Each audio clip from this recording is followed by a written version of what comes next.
Your bar's a little bit too wide for you. Seat post just too long, won't go down anymore.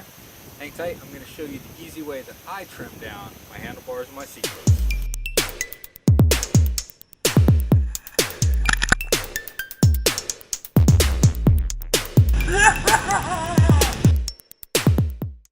Today we will be using this tool, and I will show you where I got this tool.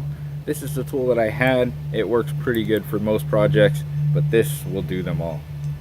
If this video helps you in any way, please remember to smash that like button, hit subscribe, click the little bell notification if you want to see new videos coming out.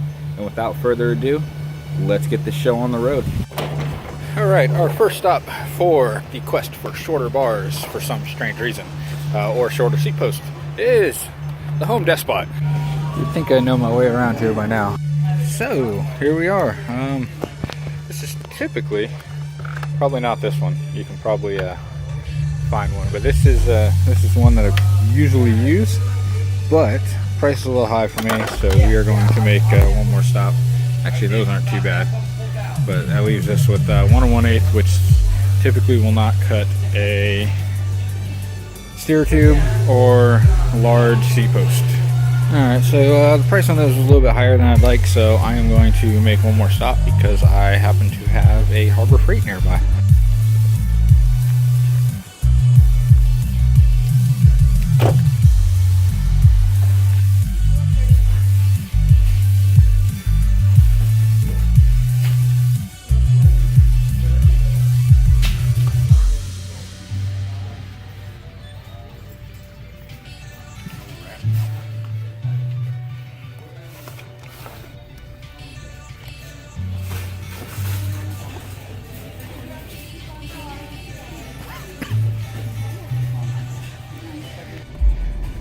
So it looks like Harbor Freight was a good call. I picked up the, oh, I almost dropped it, it's big, it's heavy. Little pipe cutter. It does up to 2.5 inch diameter, which is gonna be awesome. It will cut pretty much anything for a bike. Retail pricing, it was only 14 bucks. So it was a big win heading to Harbor Freight. So if you got a Harbor Freight near you, that's where I'd go for stuff like this. All right, back to the house, cut some stuff. All right, so we are back from our little outing, and it turns out that Harbor Freight had the better deal. So, as I said in the video earlier, I picked up this bad boy. It is a little bit bigger than I was expecting, but it was pretty cheap. It was like 14 bucks without my coupon. And one of the main big advantages, this huge freaking tool, it will cut these down. It will cut down your steer tubes. The little small pipe cutters typically are great for the smaller tubes or for doing handlebars. So we are going to be not cutting down this seat post because this seat post is perfect for one of my bikes, but we're just going to use it as an example today. We will be, however, cutting down some bars. One thing to note, that pretty much every seat post will either have some type of minimum insertion line or a maximum insertion line. Whenever you cut, that line technically moves up this far. So if I cut an inch off the bottom of this line now is theoretically an inch higher. So make sure you remember that, mark it somehow, score it a little bit with your cutter if you need to, just so you know where the new line is. You don't have to cut all the way through, just give it a couple quick little turns. Something is biting me. I'm outside in nature and it's making me itchy. Anyway, so rule 1 when cutting down bars, and I'm going to cut these down because they're cheap bars and I don't care what happens to them, but measure, measure, measure, measure, measure. Find your center point, take a tape measure or something, figure out exactly how long the bar is from center to end, because you want to make sure when you're in the middle, clamp down in the middle, the bar is the same length on both sides. Even if it's a brand new bar, measure from the center out. Don't always trust the guidelines. Use the guidelines. Some of the newer bars will come with markings in probably 5 or 10 millimeter increments. But today, we're just going to show you how to cut them down. Measure twice, cut once. So, the way this tool works is we're going to wind out anti-clockwise, counterclockwise, however you want to call it, until there's enough room for your bar to fit in. Bar, pipe, whatever it is you're going to be cutting down. And then you're going to wind it back in clockwise until it's snug. You don't want to crush these things. You just want it just tight enough that as you start to twist the thing around, it starts to leave a little bit of a score. Alright, let's get some light on there. Look at that. There we go. Now you can see that score mark on there starting to get through the metal. Sometimes if you don't have a clamp, this is easier to do in a vise or leave them on your bike. So to get them, you're going to be twisting this thing around a few times. Round, round, and around. At some point you'll feel it start getting loose. You're going to twist it just a little bit tighter so it's nice and snug again, and you're going to go back to turning. And we're just going to keep doing that. It's going to take a little bit, so let's time lapse through until we get it cut. Actually, it's not going to take long. We might not. We'll just speed this up a bit. If you tighten it down too much, it'll be harder for you to get your grips on because it'll crush the metal a bit, so it won't be as round as it is.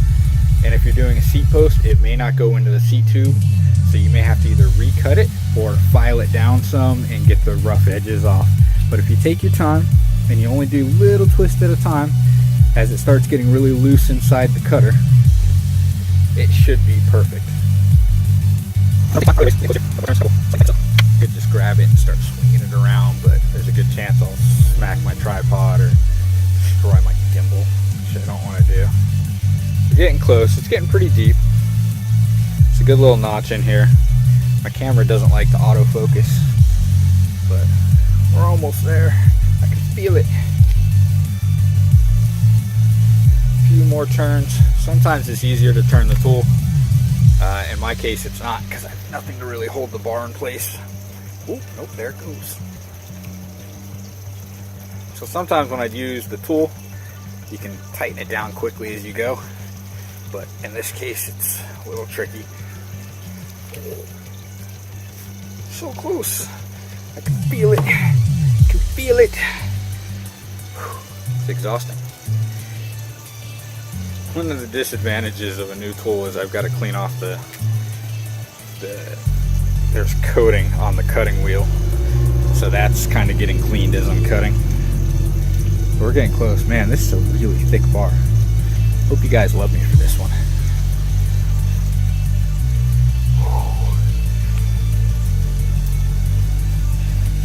So if you guys didn't know, I got injured a couple months back. That's what the brace is for. I'm going to do some talking while I'm cutting this thing. It's going to take a little bit. I was hoping to do another riding video for you this week. My first ride back was last week. If you haven't watched that video, I will put a card up here for a link to that video. But getting injured sucks. It's not going to stop me from riding, but man, it's kind of a pain. It's making this tricky. We're getting close, I'm telling you. I feel like we're almost there. This is that point where you feel like you're getting close and you want to just crank it down a little bit harder just to get through a little bit faster. This is that time when that's when you definitely will bend the pipe or bend the tube or bend your bars. So take your time, don't be in a hurry. It's getting exhausting. A few more times. Spin it around. I'm gonna drop this thing and I'm barefoot right now. It's gonna suck.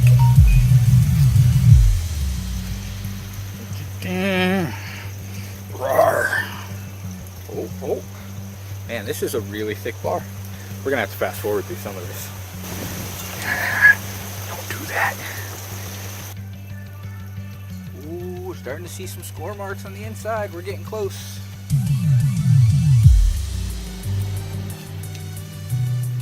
Oh, I hear it crackling.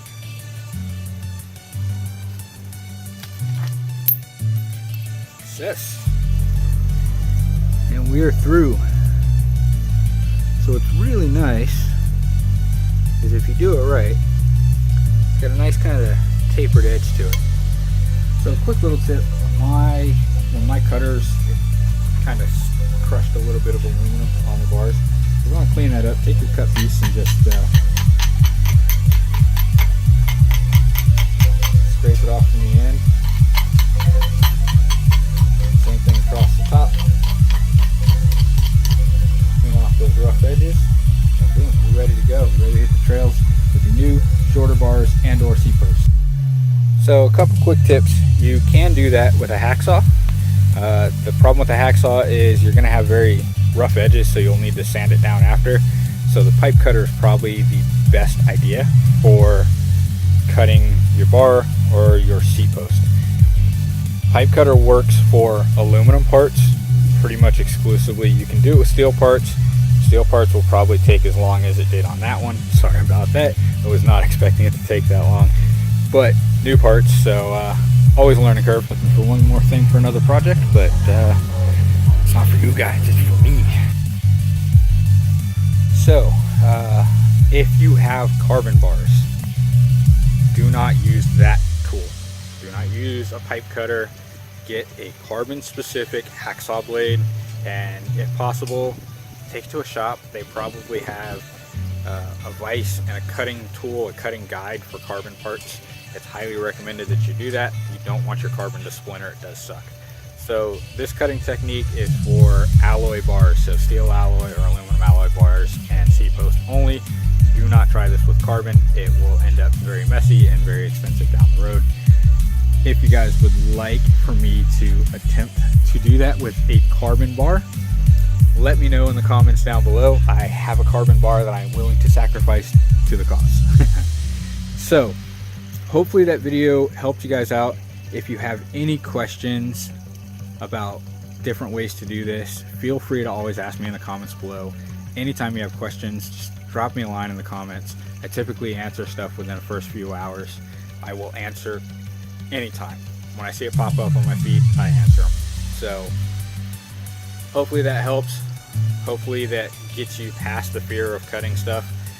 Always remember though, cut less off than you think you want, because you can always cut more. You cannot add more. You just need new bars at that point.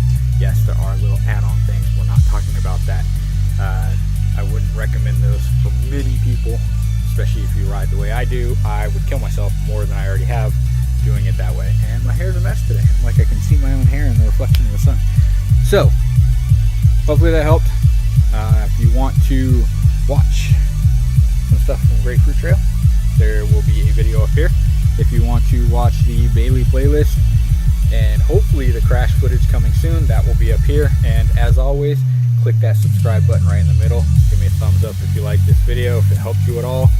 Always remember to subscribe. I do videos every Sunday and do live streams every Thursday at 2:30 p.m. Eastern Standard Time. Thanks for pedaling with me.